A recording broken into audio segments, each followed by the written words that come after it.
Miracle, ये एक noun word है. A wonderful event that seems impossible and that is believed to be caused by God.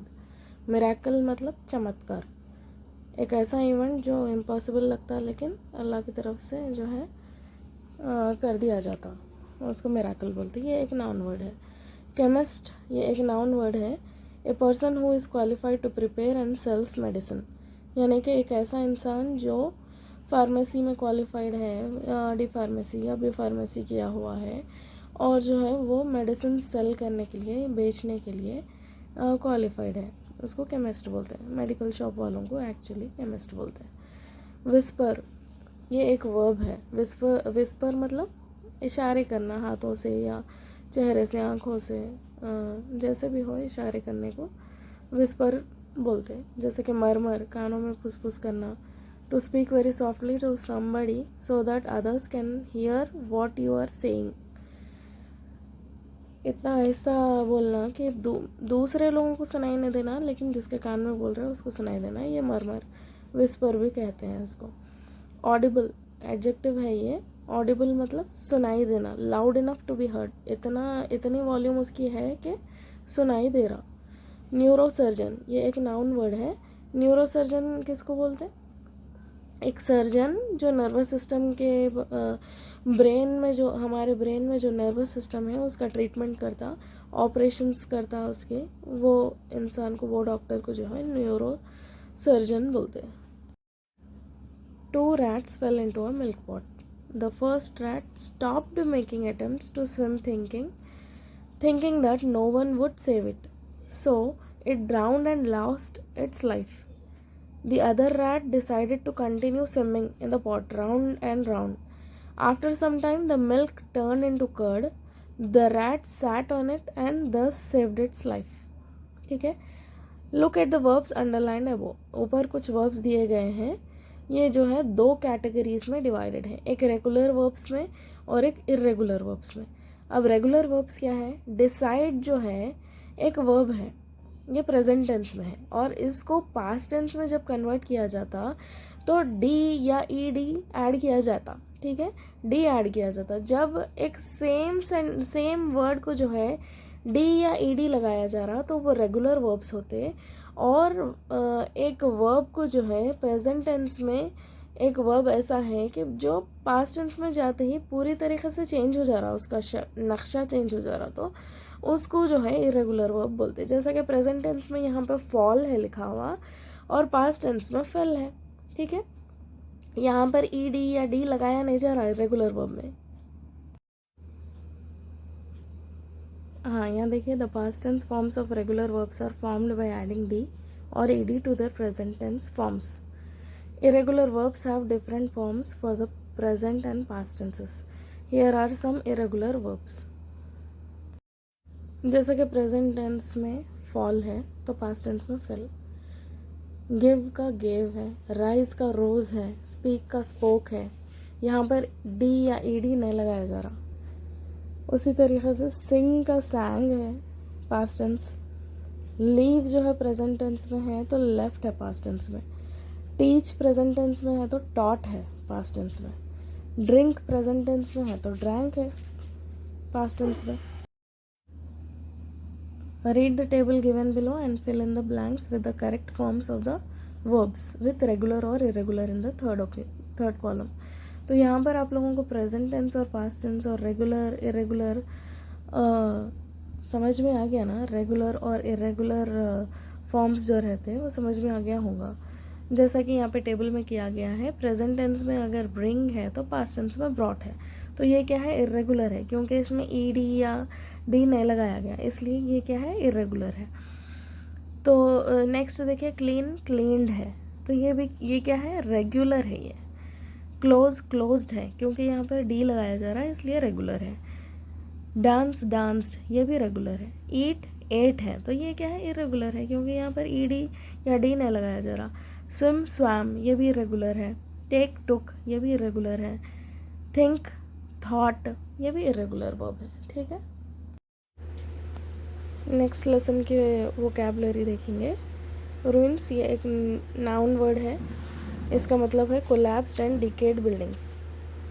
Collapsed यानी कि टूटे फूटे, पूरे तबाह व बर्बाद हुए सो बिल्डिंग्स को जो है रूइंस बोलते हैं, ठीक है। एक्सप्लोर ये वर्ब है, टू सर्च और ट्रैवल थ्रू, इसका मतलब क्या है, ढूंढना या घूमना, मालूमात करना, उसको एक्सप्लोर करना बोलते हैं। Crumbling, breaking cracking into pieces, crumbling का मतलब तोड़ना, यानी तो पीसेस के पीस तोड़ देना, क्रैक तड़का आ जाना पीसेस के अंदर, ऐसा इसको जो है क्रम्बलिंग बोलते हैं। पैसेज नाउन है ये, a long narrow way through, एक लंबा रास्ता, बारीक सा पतला सा रास्ता, लॉन्ग।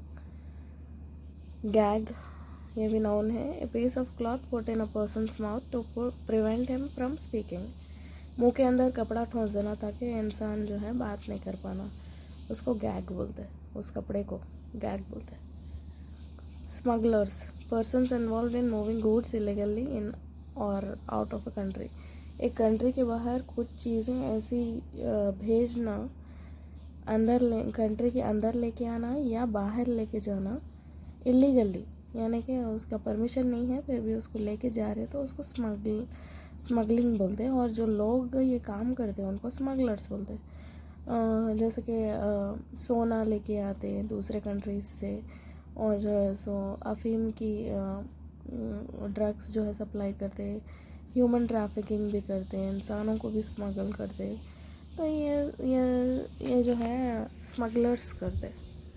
पैंट ये वर्ब है, breathe with short quick breaths, यानी कि दम आता ना, दम चढ़ता ना, जल्दी जल्दी सांस लेते रहते तो उसको पैंट बोलते।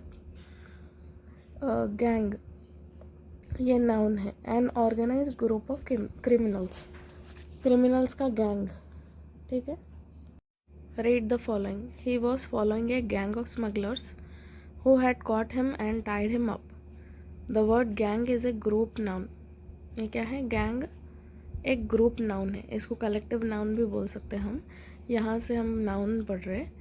It here it refers to an organise group of criminals, यहाँ पर गैंग का मतलब क्या है, क्रिमिनल्स का ग्रुप, ठीक है। तो ये टेबल है ना, mob, board, troop, army, bench, crowd, audience, team, spectators, ठीक है। ये सारों का जो है सारों को उसके एग्जैक्ट मीनिंग से जो है हमको मैच करना है। जैसे कि मॉब है, मॉब क्या है, some people gathered for destructive purpose, यानी कि मॉब लिंचिंग के बारे में तो सुने होंगे ना आप लोग, बहुत सारे लोग एक जगह जमा हो जाते और एक इंसान को ऐसा मारते पीटते कि वो वहीं पे मर जाता। तो एक डिस्ट्रक्टिव पर्पस यानी कि एक तबाहकारी काम करने के लिए जब जमा होते लोग, उसको बोलते हैं मॉब, ठीक है। बोर्ड क्या है, बोर्ड जो है number of directors of A company, एक कंपनी के जो है कुछ 7 से 8 डायरेक्टर्स रहते हैं जो एक कंपनी को चलाते, तो उनको बोर्ड भी बोला जाता, बोर्ड ऑफ डायरेक्टर्स भी कहा जाता, ठीक है। ट्रूप क्या है, troop a number of artist, dancers, acrobats, कुछ आर्टिस्ट जो गाने गाते या डांसर्स, ऐसे लोगों के ग्रुप्स को जो है ट्रूप कहा जाता। Army A number of soldiers, bench A number of जजेस, crowd people collected without any specific purpose, audience a number of people listening to a concert or a lecture, team a number of players, spectators a number of people watching a match or something else। Next देखिए verbs और nouns के बारे में देखना है। Verbs मतलब काम से रिलेटेड रहता है, कुछ करने या होने को वर्ब बोलते हैं, ठीक है। और वही वर्ब के नाउन्स मालूम करना है। जैसे कि यहाँ पर लव्ड क्या है, वर्ब में आता, उसका नाउन क्या है, लव है, ठीक है। प्रिटेंडेड एक्ट करना, प्रिटेंशन, इसका नाउन है, ठीक है। एक्सप्लोरिंग क्या है, वर्ब है, ढूंढना, सर्च करना, एक्सप्लोरिंग, उसका नाउन क्या है, एक्सप्लोर, टू एक्सप्लोर। वर्ब क्या है, प्लेड, उसका नाउन क्या है, play. Supply the noun forms of the verbs underlined in the following sentences. The first one has been done for you. I don't know what you are thinking about. I don't know what your thoughts are. तो यहाँ पर thinking जो है verb है, इसका noun क्या है, thought है, ठीक है। Second one, I saw an old man who was begging in the street. Old man क्या कर रहा था, बेगिंग कर रहा था, भीख मांग रहा था। भीख मांगने का जो है नाउन क्या है, I saw an old man begging. उन्हें ओल्ड मैन क्या कर रहा था, भीख मांग रहा था, तो ओल्ड बेगर कहा जा सकता है। I saw an old beggar in the street. It is not possible to succeed without hard work. तो यहाँ पर क्या है, सक्सीड है वर्ब, तो ये वर्ब का नाउन क्या रह सकता, success. Success without hard work is not possible. Fourth one देखिए, you are not allowed to enter the theatre without a ticket. यहाँ पर वर्ब क्या है, एंटर है। Without a ticket your entry into the theatre is not allowed, ठीक है। Enter जो है वर्ब है, एंट्री क्या है, इसका नाउन है। I have corrected all your homeworks. Corrected क्या है, वर्ब है। I have made all corrections. Corrections क्या होता, नाउन होता। करेक्टेड का नाउन फॉर्म जो है करेक्शन होता। Vishnumurthy knows everything. I wonder how he acquired that much. Knows का क्या रहता, नॉलेज। नोज अगर वर्ब है तो नॉलेज रहता उसका नाउन फॉर्म।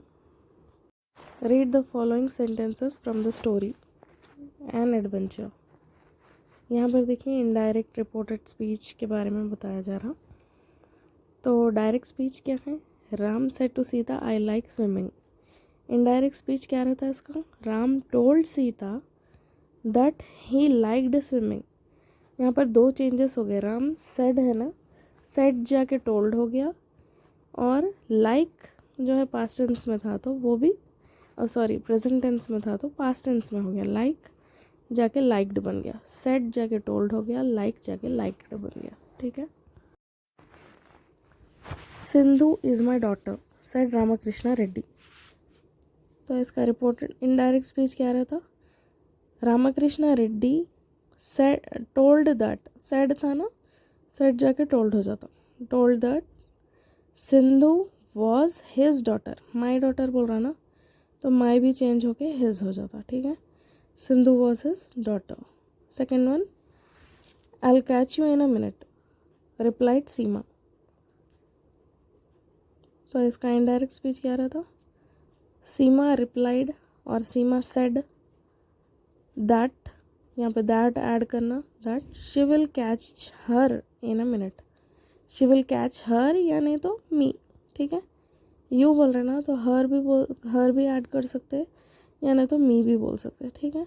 जो भी ऑप्शन में अवेलेबल है, मी है तो मी यूज़ कर सकते, शी है तो शी यूज़ कर सकते, हर है तो हर यूज़ कर सकते, ठीक है। नेक्स्ट, बलाड, ये एक नाउन है। A narrative song poem of a popular origin. एक पॉपुलर जो है ओरिजिन का सॉन्ग या पोएम को बलाड बोलते हैं। कॉमरेड, ये एक नाउन वर्ड है, इसका मतलब है कंपेनियन यानी कि साथी, फेलो हमसफ़र, दोस्त भी कहा जा सकता है, यानी तो एसोसिएट,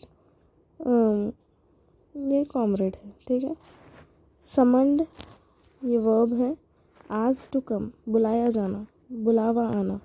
कोर्ट से आता ना, कोर्ट से समन आया बोलते तो उसको समन बोलते, ठीक है। स्कार्फ, ये एक नाउन है। स्कार्फ का मतलब तो आप लोग सबको मालूम है, a garment worn around the head और नेक और शोल्डर्स। वेपर, ये एक नाउन है। A mass of very small drops of water in the air. हवा के अंदर छोटे छोटे पानी के ड्रॉपलेट्स को वेपर कहा जाता। यूकेलिप्टस, ये एक नाउन वर्ड है। ये एक बहुत लंबा झाड़ रहता, नीलगिरी का झाड़ रहता नहीं, उसको बोलते यूकेलिप्टस। यहाँ पर नेक्स्ट टॉपिक शुरू हो रही, वो है इफ़ क्लॉज। ये भी डीएससी के सिलेबस में इंक्लूडेड है टॉपिक। तो एक एग्जाम्पल देखिए, if you look at the trunk of A cut down tree carefully you will find the rings. तो यहाँ पे दो पार्ट्स है सेंटेंस के। If you look at the trunk of A cut down tree carefully एक है comma से पहले, और एक पार्ट क्या है, you will find the rings, ये सेकंड पार्ट है, ठीक है। तो यहाँ पे क्या बताया जा रहा, the condition introduced by if in this sentence expresses a real possibility.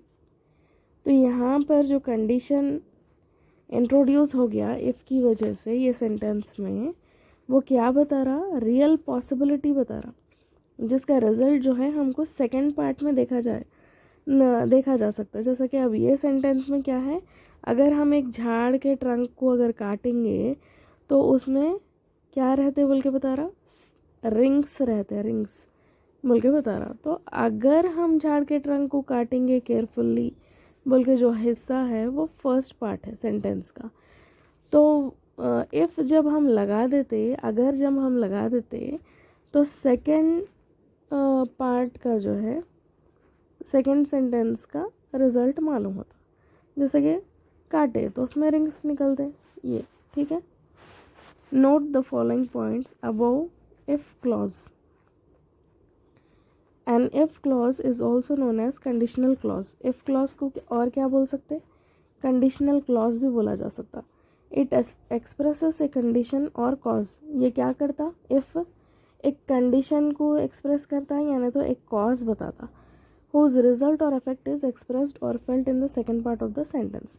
जिसका रिजल्ट जो है सेकंड पार्ट, सेंटेंस के जो सेकंड पार्ट रहता उसमें देखा जा सकता, ठीक है। If the verb in the if clause is in the present tense then the other clause normally uses will plus verb.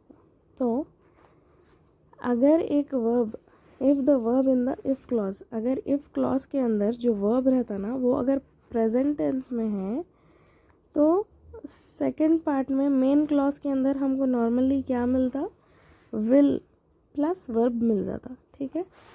And if clause can be placed either eight the beginning और at the main clause, ठीक है। If clause कहाँ use किया जाता, या तो beginning में या तो शुरुआत में सेंटेंस की, या नहीं तो मेन क्लॉज के एंड में, ठीक है। If it comes before the main clause it is followed by A comma. अगर देखिए, अगर जो है इफ़ मेन क्लॉज में पहले अगर आ गया तो इसको कॉमा के बाद में सेकेंड सेंटेंस शुरू होता, ठीक है। जैसा नीचे एग्जाम्पल में बताया जा रहा ना, if you look at the trunk of A cut down tree, तो ये क्या है, इफ़ पहले इस्तेमाल हो गया बिगिनिंग में, इस वजह से यहाँ पे कॉमा डाल रहे, ठीक है। However, if it follows the main clause, there will be no comma preceding the conditional clause। अगर मेन क्लॉज में नहीं है, मेन क्लॉज के बाद अगर आ रहा तो उस वक्त जो है कॉमा की ज़रूरत नहीं रहती। अब यहाँ पे इफ़ का एग्जाम्पल देखिए, if you look at the trunk of A cut down tree, यहाँ पर कॉमा आ गया, फिर नेक्स्ट सेंटेंस शुरू हो गया, you will find the rings, ठीक है। अब नेक्स्ट वाला देखिए, you will find the rings, ये क्या है, मेन क्लॉज है, यहाँ पर कॉमा नहीं यूज़ किया जा रहा और इफ़ को बीच में लाके यूज़ किया जा रहा। If you look at the trunk of A cut down tree, तो जो होने वाला है रिजल्टेंट, जो होने वाला है मेन क्लॉज, वो पहले अगर आ गया तो इफ़ बीच में आता, इफ़ क्लॉज बीच में आ जाता, ठीक है। नेक्स्ट देखिए, rewrite the following sentences as a single sentence. Use if at the beginning of the sentence, the first two have been done for you. तो यहाँ पर भी इफ़ जो है यूज़ करना है बिगिनिंग में, यानी कि स्टार्टिंग में यूज़ करना है। पहले के दोनों किए गए हैं हमारे लिए, आगे के देखेंगे इंशाल्लाह। Work hard you will get success, तो इसका इफ़ क्लॉज अगर ऐड करें तो क्या बन रहा, if you work hard you will get success. Second one, don't tease the dog it will bite you,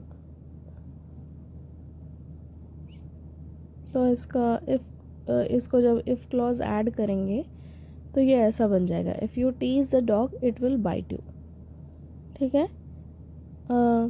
ऊपर जो है फर्स्ट सेंटेंस में देखिए यू विल गेट सक्सेस, ठीक है। विल का शॉर्ट फॉर्म यूज़ किया गया। विल का शॉर्ट फॉर्म जो है क्वेश्चन में है, तो सोल्यूशन में क्या मिला, यू विल प्लस वर्ब, ठीक है। उसी तरीके से नीचे सेकंड सेंटेंस में देखिए आप, इट विल बाइट यू, है ना, तो यहाँ पर भी विल प्लस वर्ब आ गया। तो थर्ड वाला देखिए, a child is being teased, I will try to help him. अगर एक बच्चा टीज किया गया तो मैं उसको हेल्प कर दूँ।